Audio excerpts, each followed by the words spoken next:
Good morning students. आज भूकंप के बारे में अंतिम अध्ययन हम करने जा रहे हैं। भूकंप कितने प्रकार के होते हैं तो आप उसको समझ लीजिए। तत्पश्चात भूकंप कंप्लीट होने के बाद में पृथ्वी की आंतरिक संरचना में हम ज्वालामुखी का अध्ययन करेंगे, जिसे आप पहले से अध्ययन करके आइए और फिर मैं यहाँ पर आपको अध्ययन करवाऊंगा।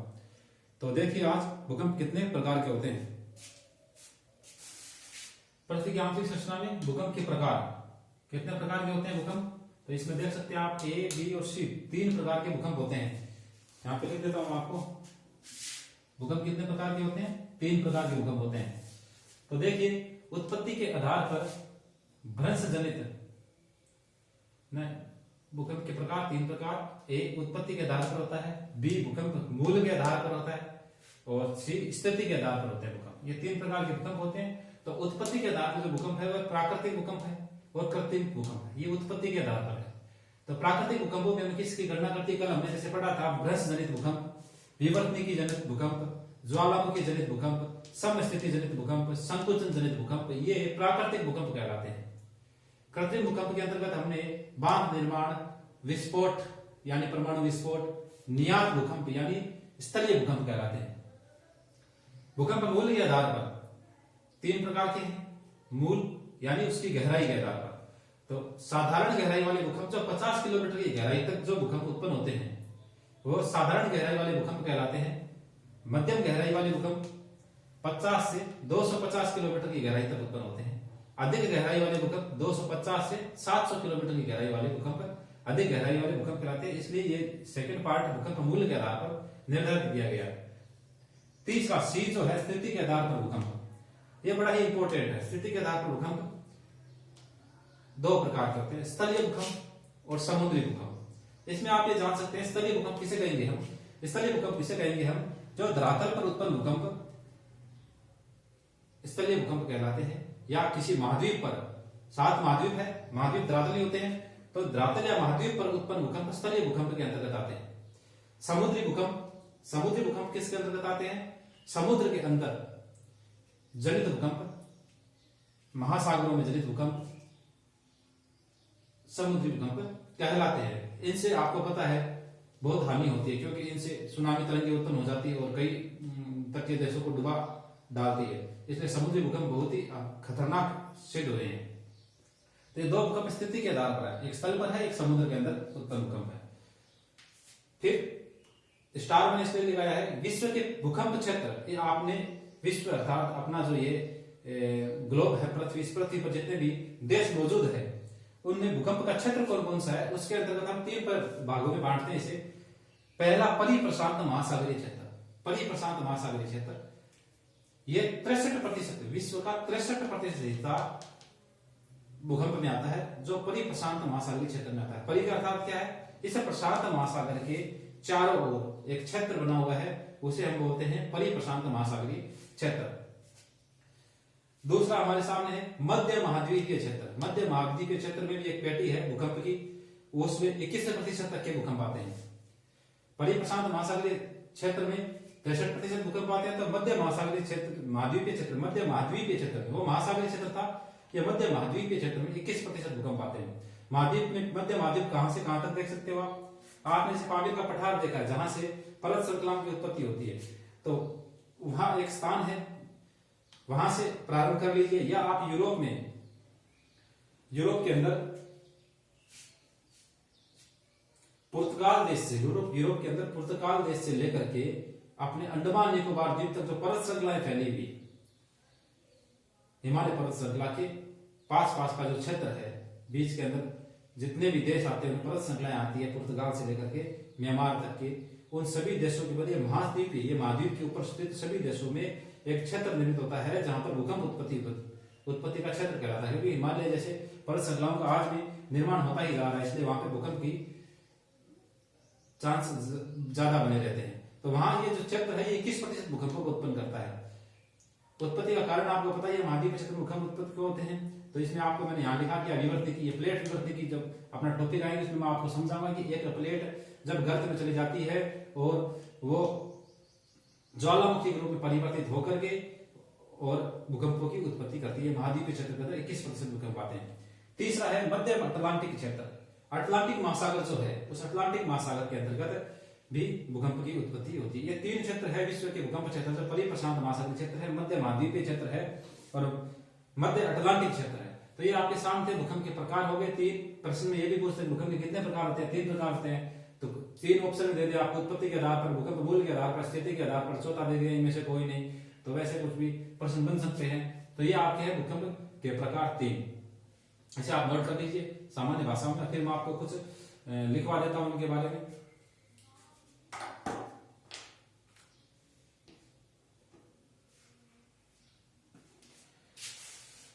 तो आप अब लिखना प्रारंभ करें।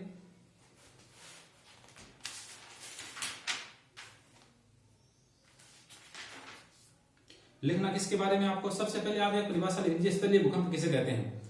तो स्थलीय भूकंप वे भूकंप जिनमें अधिकेंद्र स्थल भाग पर, वे भूकंप जिनका अधिकेंद्र स्थल भाग पर या महाद्वीप पर,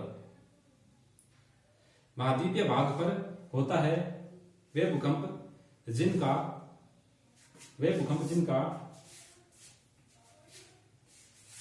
उद्गम, वे भूकंप जिनका उद्गम स्थलीय भाग या महाद्वीपीय भाग पर होता है, वे स्थलीय भूकंप कहलाते हैं। दूसरा पॉइंट लिखिए आप, समुद्रीय भूकंप वे भूकंप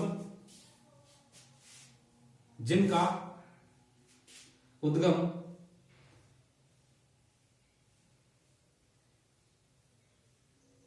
समुद्री स्थल पर या महासागरीय स्थल पर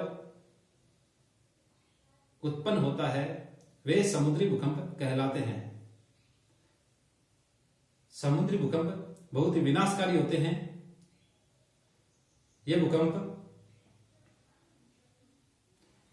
सुनामी उत्पन्न करने में सहायक होते हैं। इसके पश्चात आप लिखेंगे विश्व के प्रमुख भूकंप क्षेत्र। उसमें पहला लिखिए आप परिप्रशांत महासागरीय क्षेत्र। क्या लिखना पहला आपको, परिप्रशांत महासागरीय क्षेत्र। इसमें आगे लिखिए आप, यह क्षेत्र प्रशांत महासागर में, यह क्षेत्र प्रशांत महासागर में कमचटका प्रायद्वीप से न्यूजीलैंड तक, कमचटका प्रायद्वीप से न्यूजीलैंड तक तथा अलास्का से चिली तक विस्तृत है, जिसमें संपूर्ण प्रशांत महासागरीय क्षेत्र शामिल है। इसमें संपूर्ण प्रशांत महासागरीय क्षेत्र शामिल है। फिर आगे आपको मैं लिखा है, यह विश्व का 63%, यह विश्व का 63% भूकंप उत्पन्न होते हैं। इसी क्षेत्र में विश्व में सर्वाधिक भूकंप आते हैं, जिसके कारण इस क्षेत्र को क्या कहते हैं, ring of fire, ring of fire, ये लिख लीजिए आप, रिंग ऑफ फायर के नाम से जाना जाता है। यहां स्थित जापान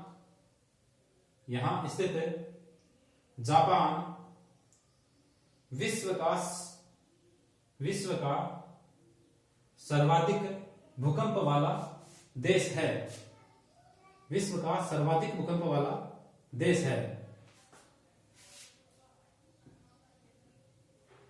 और आगे एक और लिख लीजिए आप, नोट लगा के, इंडोनेशिया देश विश्व का सर्वाधिक ज्वालामुखी वाला देश है। सेकंड पॉइंट लिखिए आप, मध्य महाद्वीपीय क्षेत्र, यह विश्व का 21% भूकंप उत्पन्न करने वाला क्षेत्र है।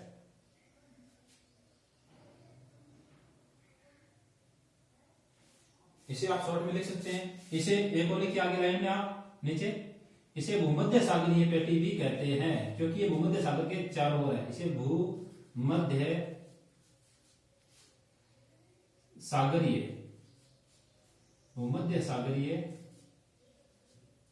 भूमध्य सागरीय पेटी भी कहते हैं।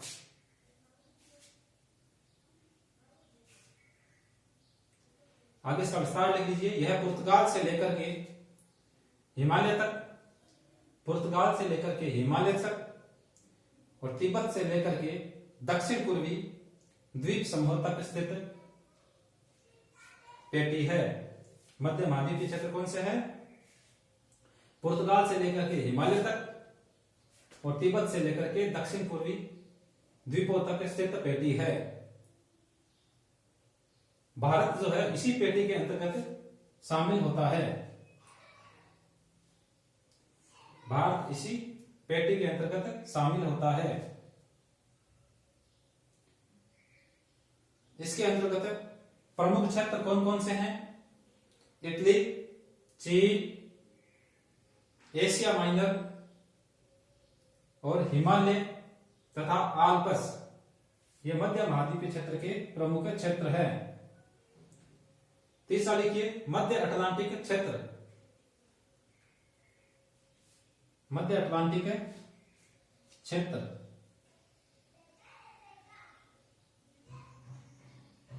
इसके अंतर्गत अटलांटिक महासागर का मध्य अटलांटिक क्षेत्र, इसके अंतर्गत अटलांटिक महासागर का मध्य अटलांटिक क्षेत्र शामिल है, जो अटलांटिक महासागर में पश्चिमी द्वीप समूह से लेकर, जो अटलांटिक महासागर में पश्चिमी द्वीप समूह से लेकर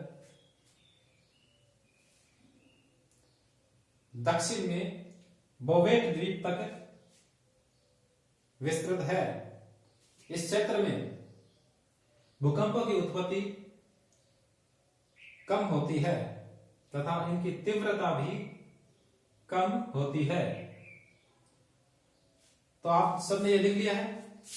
तो कल आप अध्ययन करके आएंगे ज्वालामुखी विस्तार के बारे में। वही पृथ्वी की आंतरिक संरचना के अंतर्गत एक क्षेत्र है ज्वालामुखी, जिसके माध्यम से हम पृथ्वी की आंतरिक संरचना का पता लगा सकते हैं। तो कल से आपके सामने ज्वालामुखी के बारे में विस्तार से समझाया जाएगा, इसलिए आप अध्ययन करके आए और इस वीडियो को आप अपने दोस्तों तक जरूर पहुंचाएं, शेयर करें, लाइक करें और कमेंट भी करें। धन्यवाद।